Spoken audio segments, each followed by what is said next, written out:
ఈ సమాజానికి దేవుని గురించి మంచి మాటలు చెప్పాలని అంటే చాలా మంచి సంగతులు ప్రతి ఒక్కరికి చదివిన వారందరికీ కూడా మంచి సంగతులు అర్థమయ్యే విధంగా సూటిగా చక్కగా ఉంటాయి. మీరు ఎవరికైనా దేవుని పరిచయం చేయాలనుకుంటే ఆ పుస్తకాలు కొనుక్కుని ఒక్కొక్క పుస్తకం ఇవ్వండి, చదువుతున్న వాడికి సరిపోతుంది. చాలా ప్రతి పాఠం కూడా చాలా సరళంగా అర్థమవుతుంది ప్రతి ఒక్కరికి.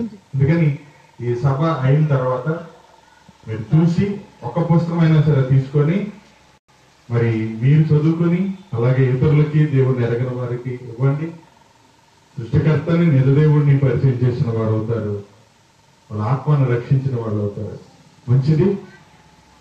మరి ఆ పుస్తకాలలో ఉన్నటువంటి అనేక దేవుని మాటల సారాంశాన్ని ఈరోజు ప్రత్యక్షంగా మరొకసారి మనతో పంచుకోవడానికి మన మధ్యకు ఇచ్చేసినటువంటి దైవ సేవకులు సాగర్ గారికి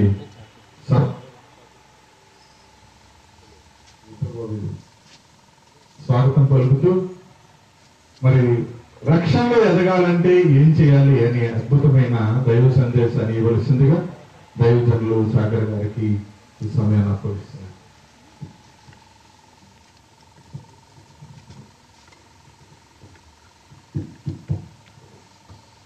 ప్రభునందు ప్రియమైన దేవుని బిడ్డలారా, ఈ చక్కటి సమయాన్ని నాకు అప్పగించిన మరి ప్రియులు తమ్ముడు సాయి గారికి, ఈ కార్యక్రమాన్ని ఏర్పాటు చేసి మనందరికీ 4 వారాల పాటు దేవుని యొక్క దివ్యమైన వాక్యాన్ని నేర్పించడానికి ఎంతో కష్టంతో కూడుకున్న పరిచర్యని మన మధ్యకి తీసుకొచ్చిన తమ్ముడు శ్రీను గారికి సహకారులుగా ఉన్న సంఘం తమ్ముళ్ళు, మీ అందరికీ నా హృదయపూర్వకమైన వందనాలు తెలియజేస్తున్నాను. ఈరోజు మనం మాట్లాడుకునే ఈ అంశములు యావత్ క్రైస్తవ ప్రపంచాన్ని అందరినీ కూర్చోబెట్టి మరలా ఒకసారి ఈ ప్రాథమికమైన పాఠాలు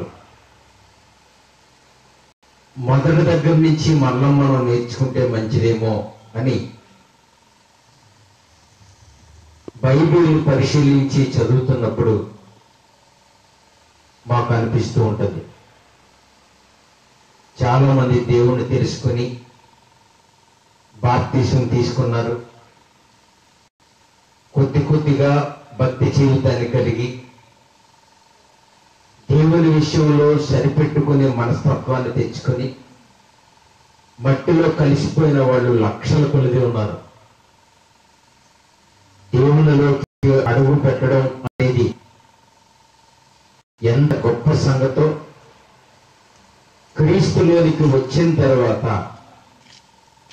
పరలోక రాజ్యములకు చేరుకోవడం అనేది చాలా పోరాటంతో కూడుకున్న జీవితం అని చాలా మందికి తెలియక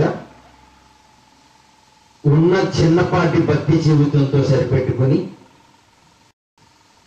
సమాజంతో రాజీ పడిపోయి బ్రతుకుతున్న వాళ్ళు చాలా మంది ఉంటారు. లోకానికి చెప్పవలసిన గొప్ప మాటలన్నీ ప్రభు వారు చెప్పి, ఎందు నిమిత్తం ప్రభు ఈ లోకానికి రావలసి వచ్చిందో, ఎందుకు మనందరికీ ఈ రక్షణ భాగ్యాన్ని అందించవలసి వచ్చిందో చాలా మందికి తెలియకపోవడం విచారకరమైన సంగతి. దేవుని బిడ్డలారా, ఎవరైనా క్రీస్తుని తెలుసుకుని క్రైస్తవ జీవితంలో అడుగు పెడితే వాళ్ళు రక్షించబడ్డారు అని మనం చెప్తూ ఉంటాం. బాప్తిసం పొందుకున్న బిడ్డల్ని చాలా మంది అడుగుతూ ఉంటారు, మీరు రక్షణ పొందుకున్నారా అంటారు. మిమ్మల్ని అడిగారా ఎప్పుడైనా? అడిగారు కదమ్మా.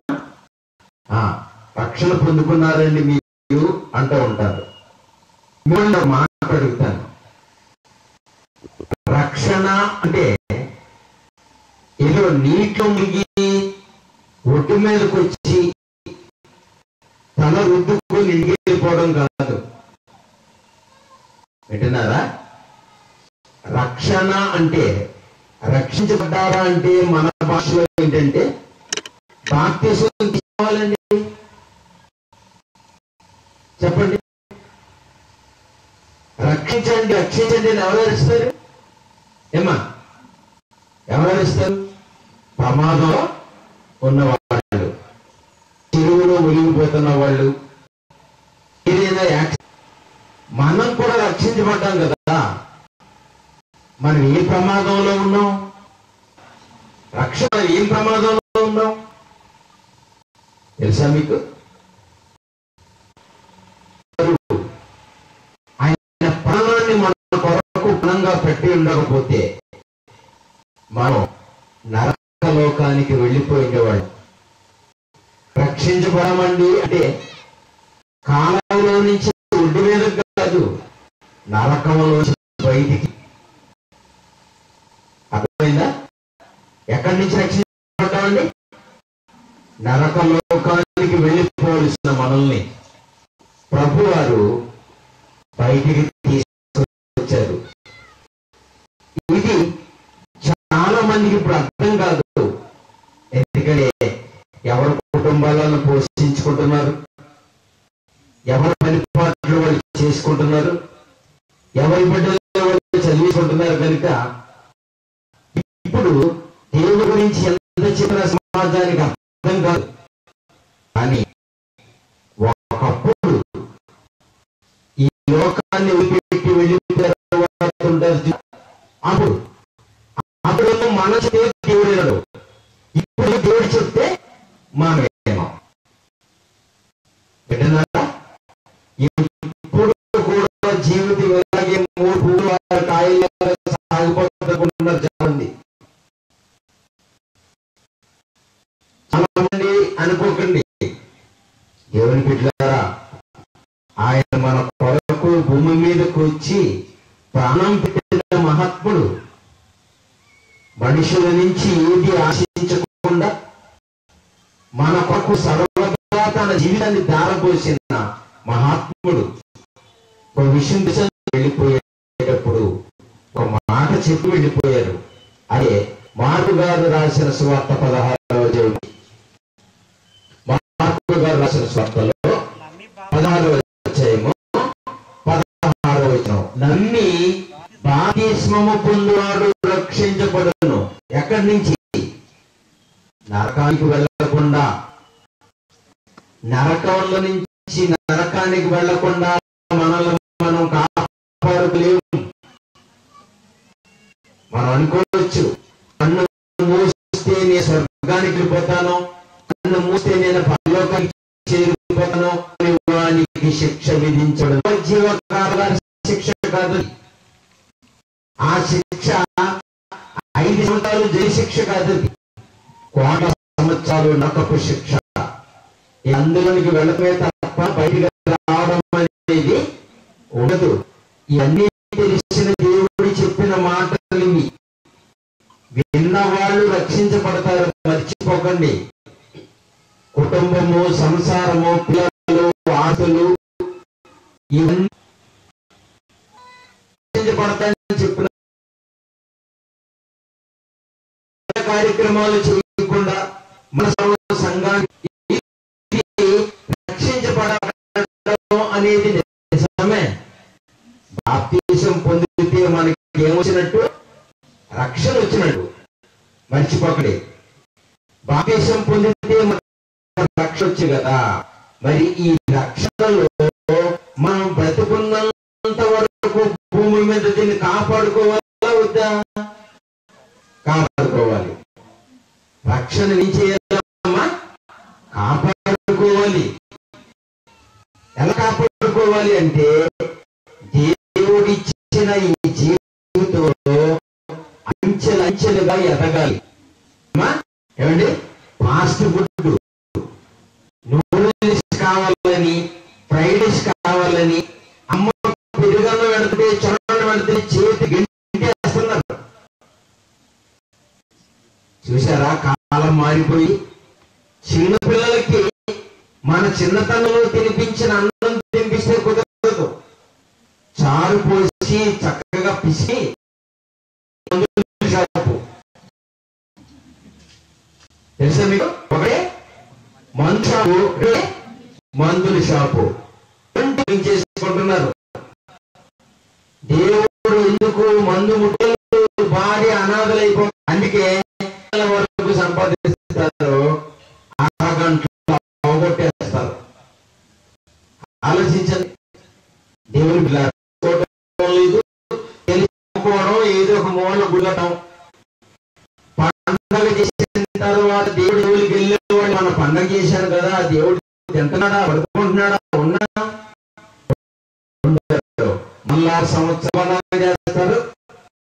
మనం చూస్తుంటే దేవుడు గురించి కంటే లోకం గురించి ప్రపంచం ఎక్కువగా పెరుగుతున్నట్టుంది. ఇలాంటి వాళ్ళు కానీ పరలోకం ఇచ్చేది దేవుడు. ఆలోచించండి.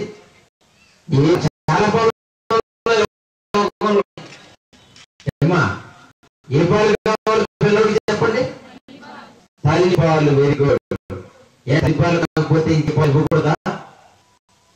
ఇస్తే ఆరోగ్యం ఉండదు పిల్లలకి. పట్టుడు పాలు ఉంటాయి, గేదె పాలు పట్టేవాళ్ళు ఉంటారు, ఆవు పాలు పట్టేవాళ్ళు ఉంటారు, డబ్బాలు పట్టే పాలు ఉంటాయి. కానీ ఆ పాలు తాగే పిల్లలకు ఆరోగ్యం ఉండదు. మరి ఏ పాలు పట్టాలి? తల్లి పాలు పట్టాలి. తల్లి పాలు బిడ్డలకి చచ్చిపోయే వరకు ఉంటుంది ఆరోగ్యం. ఆ పవర్ పెద్ద అయ్యే వరకు బిడ్డకుంటుంది. తల్లి చిన్నప్పుడు కనుక పాలు పిల్లలకి డాక్టర్ గారు 5 నెలలతో డాక్టర్ గారు 5 నెలలు, ఎందుకంటే 3 అంతా కదే 3 నెలలు చచ్చిపోతారు, 5 నెలలు చచ్చిపోతారు. చచ్చిపోతే సమస్త దోషణ మాటలను మానేస్తారు. అదే ఈ దేవుడి దగ్గర మనకున్న నీతి. యేసు ప్రభు దగ్గర ఊరుకోడు. అలా ఉండాలి. దేవుడితో ఉంది చేయొచ్చా? తప్పు చేయకుండా తప్పు చేసిన వాడికి శిక్ష విధించాలి. అది జడ్జి గారు అంటే. తాగకుండా బిడ్డలకి చెప్పాలి. అలాగే దేవుడు కూడా నీతిమంతుడై ఉండాలి, మంచివాడై ఉండాలి, మనల్ని మంచి చేయమని చెప్పి రక్షణ విషయంలో ఎదగడానికి బాప్తిసం తీసుకొని మనకి వెళ్తున్నామా చెప్పండి? వాళ్ళ 6 కూర్చున్న పర్లో కావాలన్నాడా, కావాలని దేవుడిని అడుగుతారు కదా. పిల్లలు పుట్టినట్టు చేసేసి కదా, భారీ పిల్లలకు పుట్టినప్పుడు ఎలా ఉండాలి? ఎలా ఉన్నారు? మనకు పుట్టిన పిల్లలు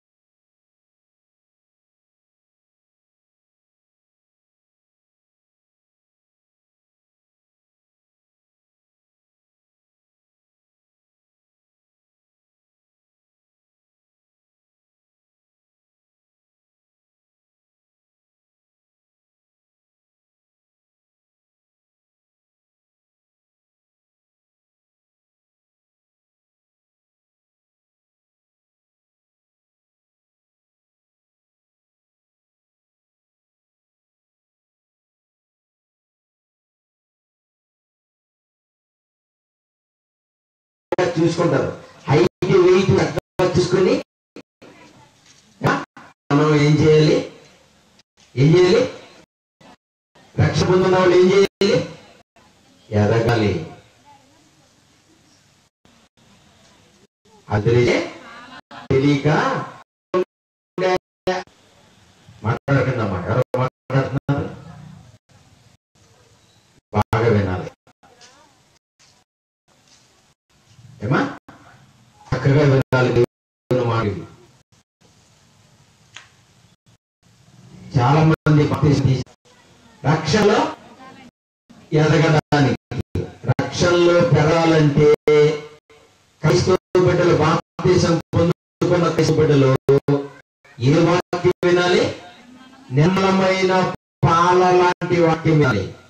ఇప్పుడు ఒక మాట అడుగుతాను, బాగా చెప్పండి. పాలుకి ప్యూరిటీ ఉంది, నిర్మలత ఉంది. పాలకున్న గుణమేటమ్మా?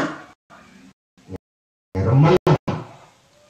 పాలు కల్తీలో వెళ్ళిన పాలలో చాలా ఆల్రెడీ ఎంతో కొంత నీళ్లు కలిపి తీసుకెళ్తారు కదా పాత్ర. దాంతో ఏం పట్టుకెళ్తారు? నీళ్లు పట్టుకెళ్తారు. ఎందుకు నీళ్ళు అంటే కడగండి, పాలు కడగాలి కదా.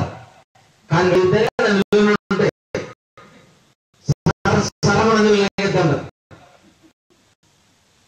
కడుగుతారు. బయట కొంత ఆవుకి గేటికి బయట పొదుపు కడుగుతారు. కొంచెం సర్పేసి లోపల కడుగుతారా?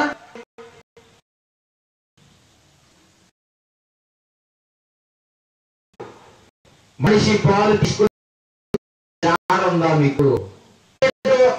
రాత్రంతా పాలు పోస్తే ఎప్పటికీ ఎదిగిపోకుండా అలాగే ఉంటాయి. మరి ఇప్పుడు దేవుడు అన్నాడు, ఇంత నిర్మలమైన పాలు ఎక్కడున్నాయి? ఇప్పుడు చెప్పుకోండి, ఎక్కడుంటాయి? పొదుగులో. ఏద పొదిగేట దృశ్యం నిర్మలంగా ఉంది, అయిపోయినట్టు.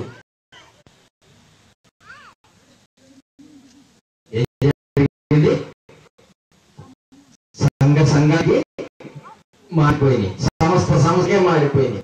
ఒకలా చెప్తారు, ఒకలా చెప్తారు. ఒకరు యేసు దేవుడు అంటాడు, ఒకరు యేసు దేవుడు. క్రైస్తవులే. ఒకరు తండ్రి కుమార పరిశుద్ధాత్మ నామములో బాప్తిజం తీసుకోవాలంటే కుదరదు. ఒకరు యేసు నామములో బాప్తిజం తీసుకోవాలి. రక్షించబడడానికి మనం ఏమి ఇచ్చామమ్మా దేవుడికి? చెప్పండి. రక్షణ పొందుకోవడానికి దేవుడికి మనం ఏమి ఇచ్చామా? ఏమి లేదు. రక్షణ అనేది ఉచితంగా వచ్చింది. ఏడు ముద్ర వేయించుకున్నాడా? మీతో సంతకాలు చేయించుకున్నాడు దేవుడు? రూపాయలు ఇచ్చారా?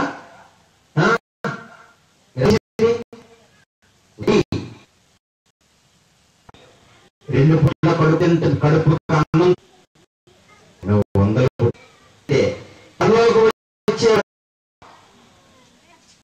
ఉచితం అంట. ఉచితంగా ఇచ్చాడు కాబట్టి మనకి దీని విలువ పెట్టేస్తాడు.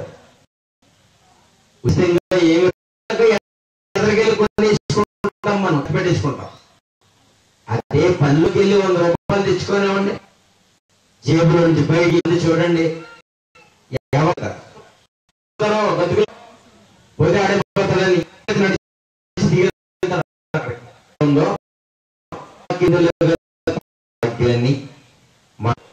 పాటించాడు. ఎదగాలి అని చెప్పాడు. ఆ ఎదగడం అనేది నిర్మమైన వాక్యమై పాలన తాగాలి ప్రతి వారం. లేకపోతే దేవునిలో మీ ఎదుగుదల ఉండదు. ఎక్కడ వేసిన గొంగళి అక్కడే అన్నట్టు, పుట్టినట్టే ఉన్నట్టు. బాప్తిసం తీసుకున్న బిడ్డ బాప్తిస అంటే లోకంలోని మనం పట్టించుకోవచ్చు. మనకి వాక్యాలు నేర్పించి చెప్పిస్తూ ఉంటారు. 2-3 వాక్యాలు మీరు సాధారణమైన ఒక గొప్ప మహాత్ముడుగా వెలుగొందాలి దేవుని ఒక భూమి మీద.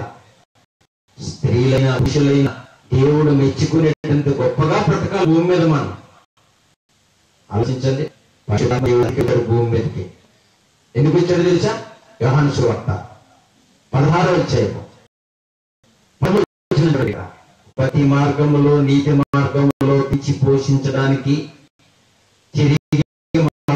మన లోకంలో కలిసిపోకుండా ఉండడానికి ఆయన మనల్నంతా ఈ భూమి మీద ఎందుకు వచ్చాడో చెప్తున్నారు. చాలా మంది భాషలు మాట్లాడించడానికి, ప్రవచనాలు చేయించడానికి, దర్శనాలు చూపించడానికి వచ్చాడు అనుకుంటున్నారు. అందుకు కూడా వచ్చాడు, అది చేశాడు. ఏమా పరిశుద్ధాత్ముడు వచ్చినప్పుడు భాషలు మాట్లాడారు, పరిశుద్ధాత్మ వచ్చినప్పుడు ప్రవచనాలు చెప్పారు, పరిశుద్ధాత్ముడు వచ్చినప్పుడు దర్శనాలు చూశాడు, అందుకు వచ్చాడు. అయితే పరిశుద్ధాత్మ దేవుడు భూమి మీద రావడానికి గల కారణం కేవలం వాటి కోసం కాదు, అది జరిగే. మరి ఎందుకు వచ్చాడో యేసుక్రీస్తు ప్రభువారి యొక్క తదనంతరం పరిశుద్ధాత్ముడు భూమి మీద సత్యం అంటే ఎలా తెలుస్తుంది?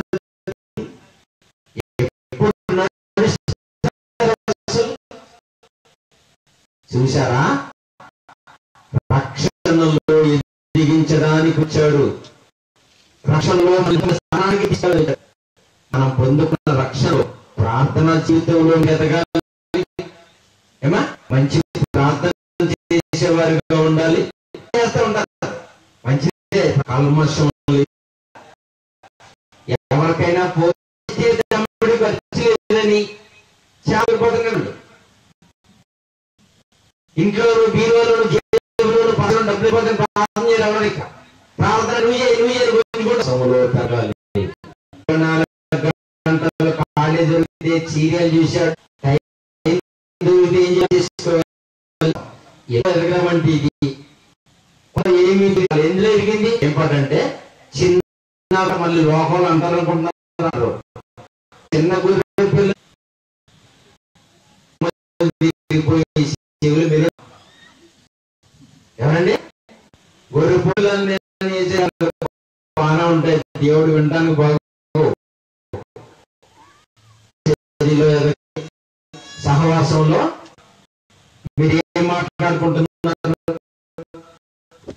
ఏం మాట్లాడుకుంటుంటే మీరు ఎలా బ్రతికితే దేవుడి జీవితాన్ని చూసి ఇష్టపడతారు చెప్పండి. అందుకనే దేవుని కొరకు బాప్తిసం తీసుకున్నామని మురిసిపోతూ ఇందులో ఎదగకపోతే మనం ప్రభులోకి వచ్చిన వేసే కదండి. దేవుడికి వచ్చినా గానీ అనవసరమే. దేవుళ్ళకి వచ్చిన వాళ్ళు పరిపూర్ణమైన క్రీస్తు తత్వంలో అడుగు పెట్టాలి. ఉన్నతమైన ఎక్కడ చూసిన స్వతంత్రంగా ప్రార్థనలు నిండిస్తుంటే రక్షణ పొందితే చాలా మంది పొందేశారేమో కానీ ఏమండి అనవలో పురుగులు ఉన్నాడు. విశ్వాసులు అవిశ్వాసులు కాదు,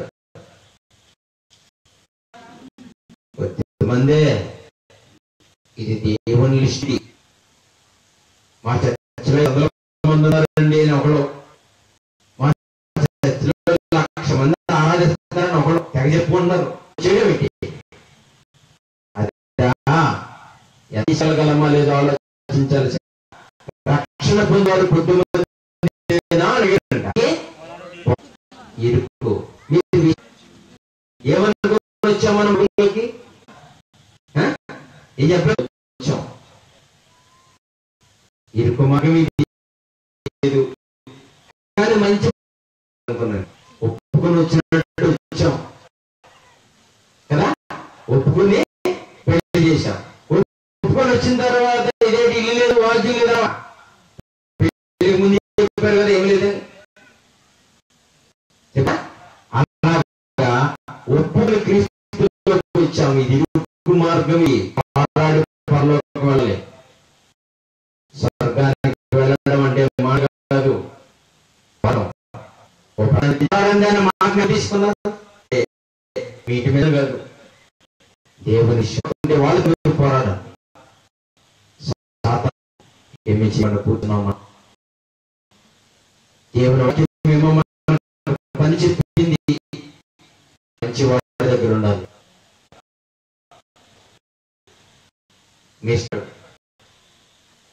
చూస్తే పని అవుతుంది, ఇది చూస్తే ఏది పని అవదు. ఇంత పెద్ద రాయి ఉంది,